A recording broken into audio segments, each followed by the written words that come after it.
Y este 1 de agosto entra en vigencia la ley 21.643, también conocida como ley Carin, que refiere al acoso laboral, al acoso sexual y a la violencia en el trabajo. Un nuevo concepto también el de violencia en el trabajo que se incorpora a esta ley. Se modifica el concepto de acoso laboral, incluyendo no solamente las situaciones de acoso que se dan de manera reiterada para definirse como acoso, sino que también aquellas que se dan de manera puntual o por una sola vez, de acuerdo a la gravedad de la situación.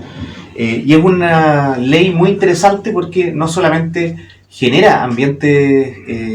laborales más seguros y más equitativos en términos de género, incorporando principios como la imparcialidad, la perspectiva de género, la celeridad en los procesos, sino que también es una ley que promueve la prevención de la violencia en los espacios laborales y de las situaciones de acoso. Además es una ley que tiene un alcance bastante universal en términos de que cubre tanto a los trabajadores formales del Código del Trabajo como también a los trabajadores del Estatuto Administrativo, es decir, tanto el sector público como el sector privado, y también a los trabajadores eventualmente en horario suma alzada que puedan trabajar con o en un entorno donde se puedan producir estas situaciones, ¿no? Al reconocer la violencia en el trabajo ejercida por terceros, es decir, ejercida por clientes, proveedores, usuarios, ¿no es cierto?, pacientes en el caso de la salud, reconocemos también que hay trabajadores que pueden verse sujetos a situaciones complejas en el ámbito laboral que no necesariamente provienen de sus pares, sino que ni tampoco de sus jefaturas, sino que eventualmente provienen de personas de terceros que no pertenecen a ese trabajo. Por lo tanto, es una ley que innova en varios ámbitos, que expande el concepto de acoso laboral, que amplía también o hace más eficiente, más eficaz la prevención, la persecución y la sanción de las faltas por acoso sexual, y que también incorpora este concepto de violencia en el trabajo. Quiero cederle la palabra a nuestro Seremi de Trabajo para que pueda ahondar en estas materias respecto a la implementación de la ley Carin a partir de este 1 de agosto. Seremi. Bueno, muy buenos días. Para contextualizar un poco y ver toda la historia que ha recorrido esta ley, este proyecto de ley, es importante mencionar y partir hablando del convenio 190 de la Organización Internacional del Trabajo, que termina siendo un convenio que el Estado de Chile ratificó en marzo del año pasado y que entra en vigencia para ejecutarse desde junio de este año, que termina siendo un paraguas de leyes que vayan en beneficio de erradicar todo tipo de violencia en los espacios laborales. Y la primera ley que está bajo este paraguas es la ley Carin, porque aborda temáticas absolutamente relevantes, principalmente, y como dijo el Seremi, respecto a la prevención. Ahí hay un apartado que es obligatorio para todas las empresas e instituciones. Recordemos que a raíz de que viene del convenio 190 esta ley,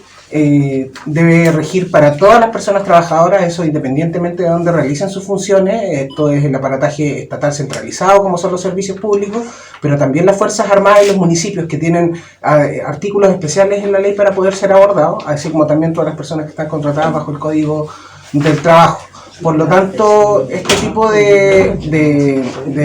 política pública lo que hace es poder llevar adelante el objetivo de reducir, ojalá, las situaciones de acoso laboral, de acoso sexual y también de violencia, bajo la perspectiva de la prevención, a través de un protocolo de prevención, pero también clarificando y poniéndole plazos a lo que tiene que ver con la investigación y también con las sanciones.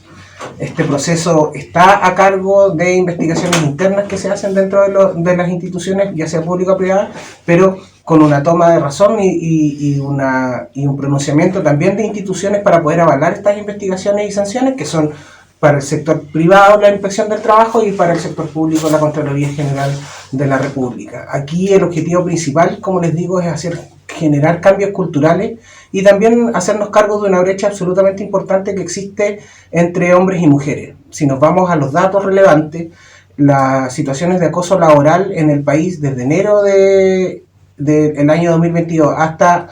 abril de este año son más de 4.600. Eso quiere decir que hay situaciones de acoso laboral que en este momento están siendo investigadas y afectan casi en un 70% a mujeres. Por lo tanto, ahí hay una brecha de género importante y por lo mismo, porque el convenio 190 lo dice y porque la ley Carín también lo dice, estas situaciones de prevención, de investigación y de sanción tienen que ser abordadas también con perspectiva de género.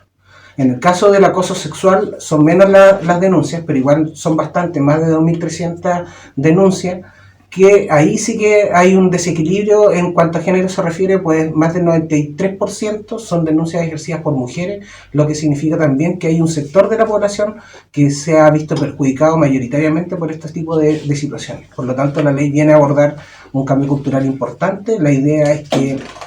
las situaciones que mayoritariamente tenemos normalizadas dentro del mundo del trabajo, respecto al acoso laboral y sexual y de violencia, sean con el tiempo eliminadas para tener entornos laborales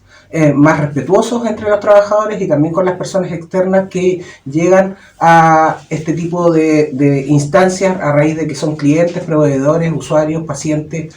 etc. Por lo tanto, el objetivo es, a través de la disminución de situaciones de acoso y de violencia, aproximarnos y dar un paso más al objetivo principal que tiene el Ministerio del Trabajo y el gobierno del presidente Gabriel Boric, que es el trabajo decente, que como concepto no significa solamente decencia en el trabajo o un trabajo digno, sino que significa tener salarios que permitan vivir, tener una jornada laboral que permita el descanso, la recreación y estar con la familia, tener espacios laborales seguros y dignos para poder desenvolverse y obviamente ojalá una continuidad laboral permanente que así también tenga efecto no solo en la situación laboral, sino que también, por ejemplo, en las futuras pensiones de estas mismas personas.